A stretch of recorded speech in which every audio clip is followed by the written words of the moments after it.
There's a story that's been passed down by Native American tribes for centuries. A warning, really, about what happens when a person gets so desperate, so consumed by hunger in the frozen wilderness, that they cross a line no human should ever cross. They eat another person. And when they do, something happens to them. Something enters them. Something dark and ancient and hungry. And once it's inside, it never leaves. It just keeps growing.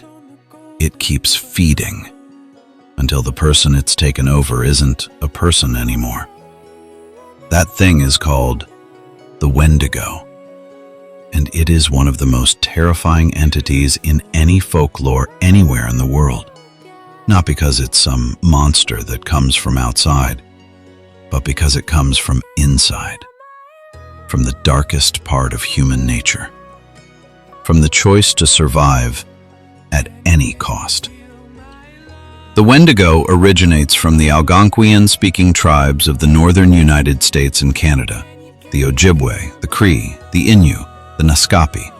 These are people who lived in brutal winters, who understood starvation and desperation better than most. They created the Wendigo legend not as a campfire story, but as a genuine spiritual warning, a warning about what cannibalism does to the human soul. According to the legends, the Wendigo is described in ways that are deeply disturbing. It's impossibly tall, sometimes 15 to 20 feet, with a skeletal, emaciated body despite its enormous size. Its skin is tight against its bones, stretched thin, grayish-white like ash or old snow. Its eyes are sunken deep into its skull, pushed back by the hollows of starvation. Its lips are gone, eaten away, exposing long, jagged teeth and blackened gums. Its breath smells like decay and death, and it's always hungry. No matter how much it consumes, it can never be satisfied. It grows larger with every meal, but its hunger grows larger too. It is the embodiment of insatiable greed and consumption. But here's what makes it truly disturbing. The Wendigo isn't just a physical creature lurking in the woods. It's a transformation, a corruption. It starts with a human being, a person who, in the most desperate circumstances, decides to eat human flesh to survive. The moment they do that, something changes in them. The Wendigo spirit enters through the act of cannibalism and begins taking over. Slowly, at first. The person starts craving more human flesh. They start losing their humanity. Their body begins to change, growing taller, thinner, more monstrous. Their mind fills with hunger and nothing else, until the person is gone completely, and only the Wendigo remains. There are historical accounts of this that aren't just legend. They're documented. In 1878, a Cree man named Swift Runner was convicted and executed in Canada. He'd been a trapper who got stranded in the wilderness with his family during a brutal winter. When rescuers found him in the spring, his wife, 6 children, and his mother-in-law were all dead, eaten. He claimed the Wendigo had possessed him and forced him to do it. The authorities didn't buy the supernatural explanation and hanged him, but the tribe believed him. They'd seen the signs, the frenzied eating, the loss of humanity, the emptiness behind his eyes. They knew the Wendigo had taken him. In 1907, another case. A man named Jack Fiddler, an OG Cree shaman and chief, was arrested for murder. He'd killed at least 14 people over his lifetime. His defense? He was a Wendigo hunter. These people, he said, had been possessed by the Wendigo and he'd had to kill them to prevent them from harming others.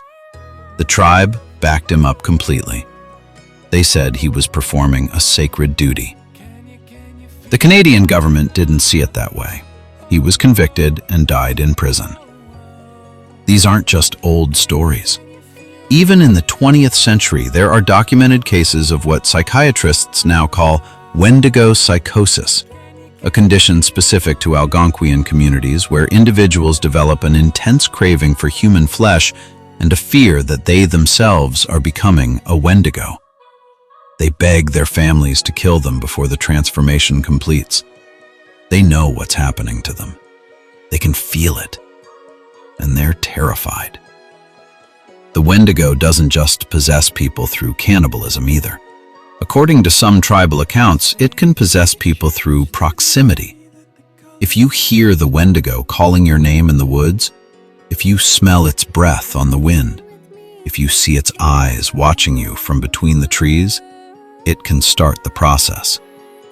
It plants something in you, a hunger you can't explain, a darkness that grows in the quiet moments, a voice in the back of your mind that tells you terrible things. Some accounts describe the Wendigo as a hunter. It stalks its prey for days, sometimes weeks before striking. It learns your patterns. It waits for you to be alone and vulnerable. Hunters and trappers in remote areas have reported hearing something following them through the forest, always just out of sight, always staying in the tree line. They'd catch glimpses of something impossibly tall moving between the trees, hear the sound of something breathing, and smell that unmistakable scent of death and decay on the cold air. Some survivors describe making eye contact with it, just for a second, seeing those sunken eyes in the darkness between trees. And they say the worst part wasn't the fear, it was what came after. The dreams. The hunger, the way their mind would drift to dark places it had never gone before. Like something had been planted in them, a seed of the Wendigo, waiting for the right conditions to grow. The Wendigo is ultimately a story about the monster that lives inside all of us, about the capacity for violence and darkness that exists in human nature, about what we're capable of when desperation strips away everything that makes us civilized, about the thin line between survival and monstrosity. But it's also a warning about greed, about taking more than you need, about consuming without limit. The Wendigo is never satisfied. It eats and grows and is always hungry. That's not just a monster story. That's a mirror, a reflection of something real in human nature. Something the Algonquian people understood and feared and tried to warn their children about. So the next time you're in the wilderness, in the cold, in the dark, and you hear something moving in the trees just out of sight, pay attention. And if you catch a scent on the wind, something like decay and cold earth and old hunger, start moving. Don't look back. Don't call out. And whatever you do, don't listen if you hear your name, because the Wendigo knows your name. It's always known your name, and it is always hungry.